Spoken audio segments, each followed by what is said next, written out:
You are watching Trinity Episcopal School Production Network. TESPN.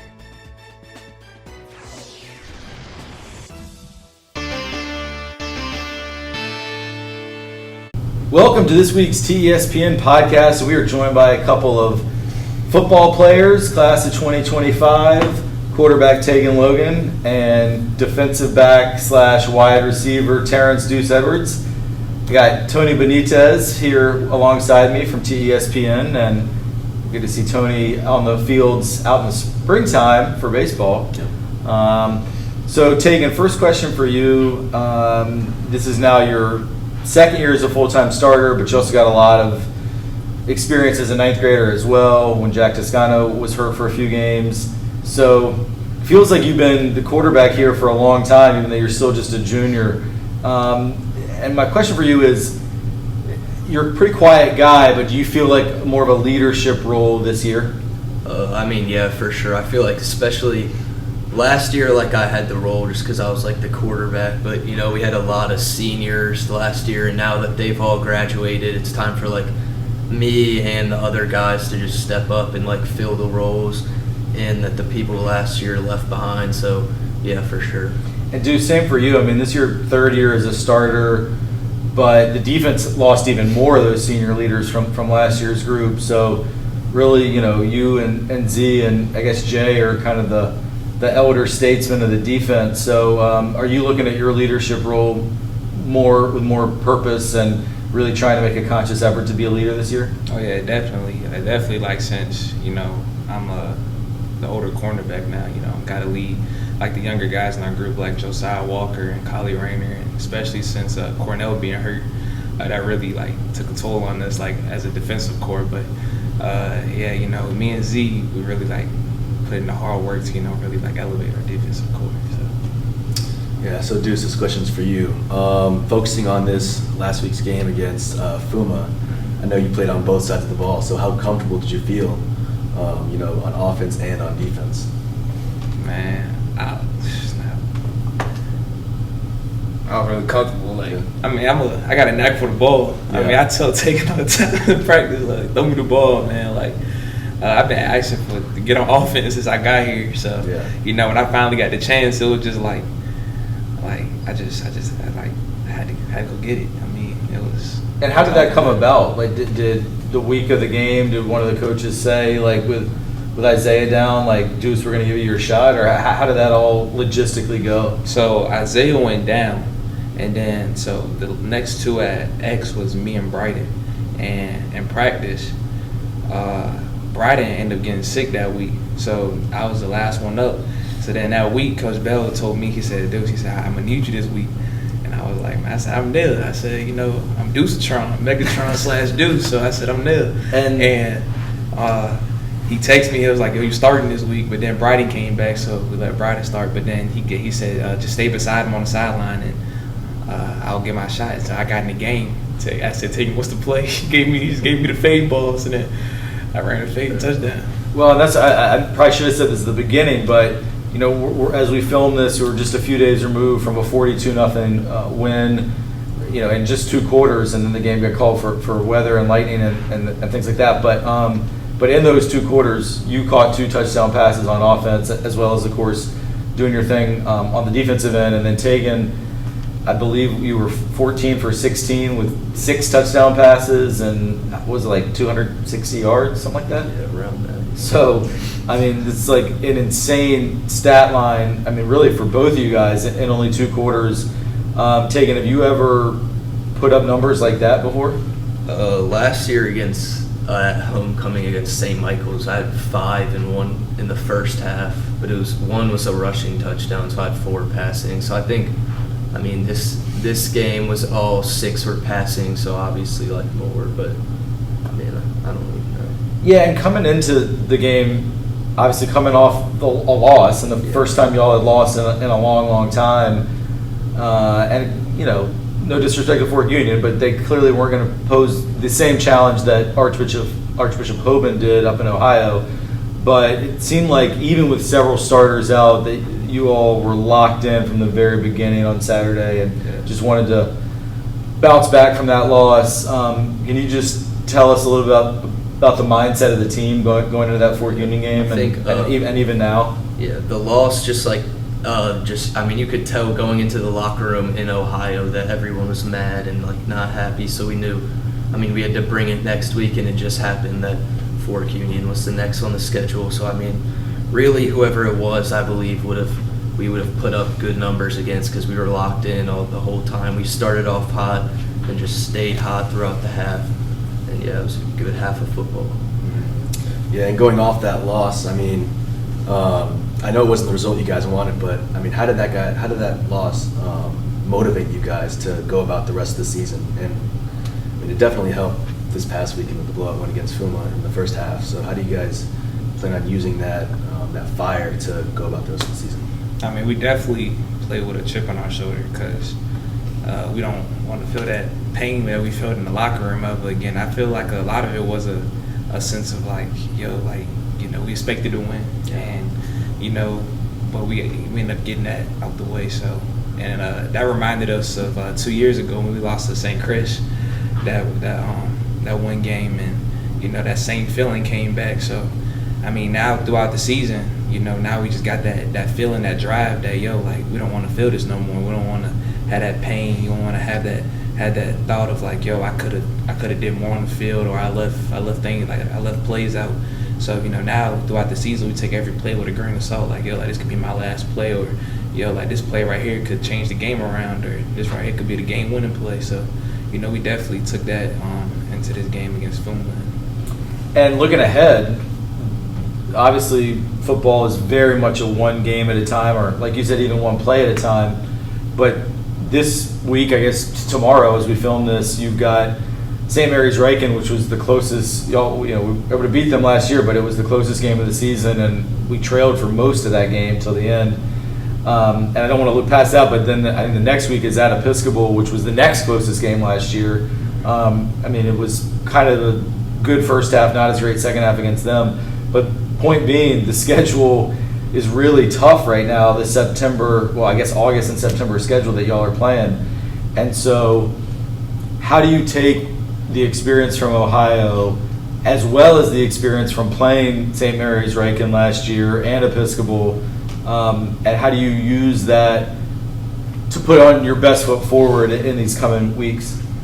Well, I think we just take the whole season just 1 week at a time. Just look, we have no easy games for the rest of the season, so we just have to keep go 1-0 each week and just keep pushing forward. And I think that, last year we felt like we should have played better against Riken and Episcopal, so it's still we have things to prove against each team. So really it's not like we're looking past anybody. We're locked in. We got to be locked in this season, because as you see, last year we could afford to come into the game a little slow and not be on our best, but pick it up. But this year we don't have that same core that we had last year to come into the game a little sluggish and then pick up momentum as we go. So every game here on out we got to be hot. So it's really important we take each week 1-0 and take every game So it sounds to me like you're saying, and I want to make sure I'm understanding this correctly.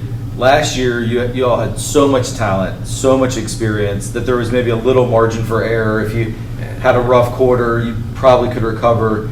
This year, there's still a lot of talent and a lot of experience, but it maybe isn't quite to the degree, and so the margin for error is much smaller, and so you got to be ready from the opening kick. Well, now also, a lot of it was we had a great team and we had great players in each individual position, to where if one guy here was messing up, we can pull him out real quick, get him right, and then put another guy in behind him. But this year, a lot of them guys graduated, or they're not here right now, so injury and things like that, we just can't afford those things, and not being there mentally.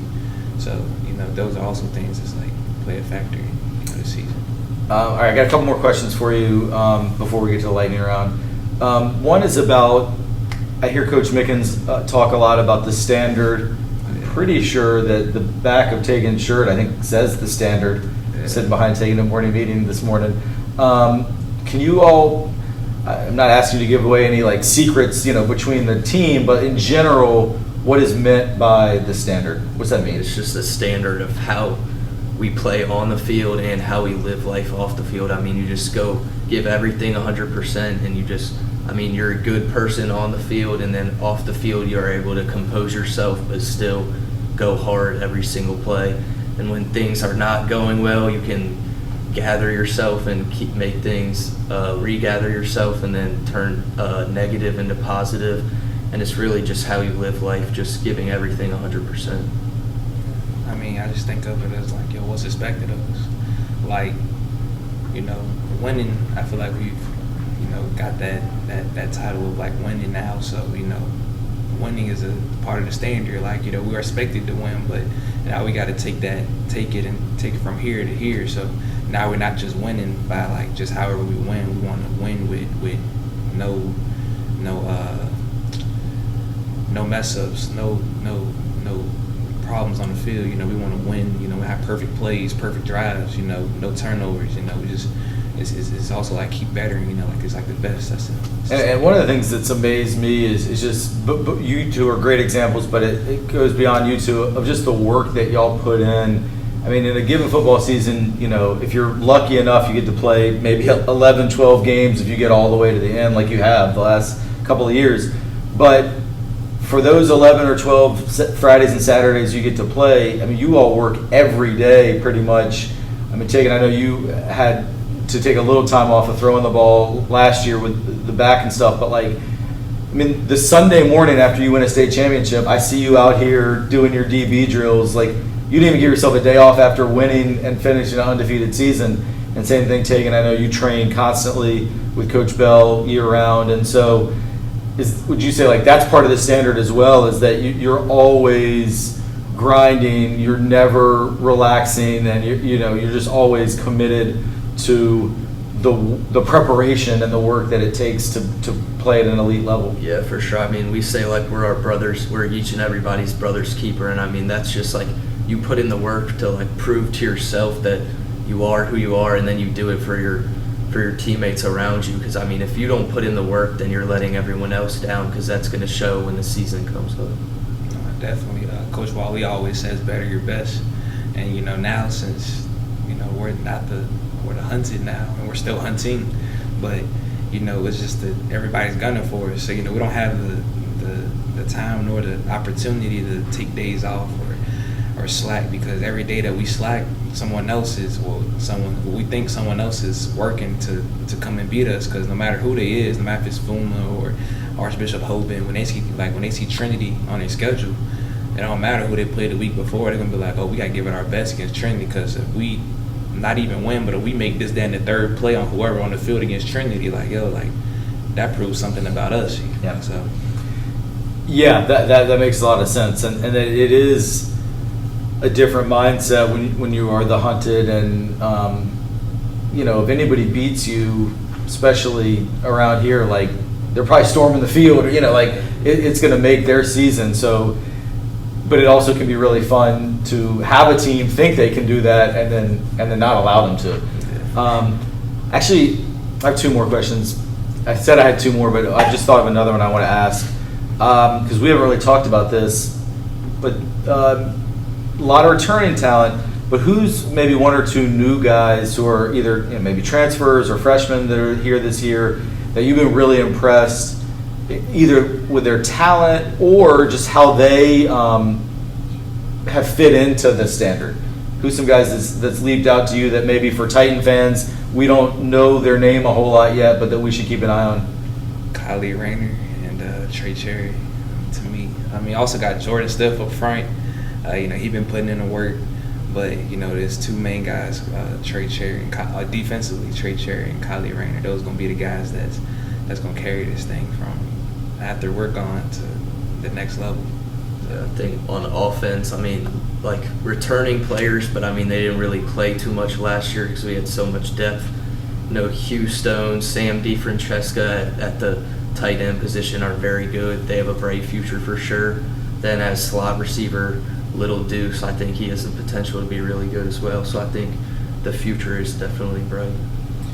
And then just totally switching gears, I did want to ask you all about recruiting. So obviously the hope and dream is to play at the next level, and you guys have visited a lot of colleges and have some offers and things like that. I mean, if we really wanted to make this the most watched podcast we ever had, you could like verbally commit somewhere right now. But no, I'm not really expecting you to do that. But just without giving away too much of where you might be leaning or anything like that, like just could you talk about the process in general? Like, what's it like to be recruited and have schools reaching out to you, and is it fun? Is it stressful? Just what's it been like?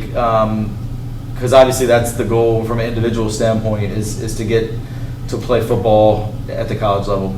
Yeah, I think it's fun. I think you just have to, like, people tell you to, like, take it all in just because, I mean, not a lot of people get to go to these games and be on the field and do all that stuff. So I think it's a really cool experience and just trying to have fun in the moment and not take it for granted. And then I think, right now I'm just focused on, winning and then trying to deal with all of the recruiting stuff after this season.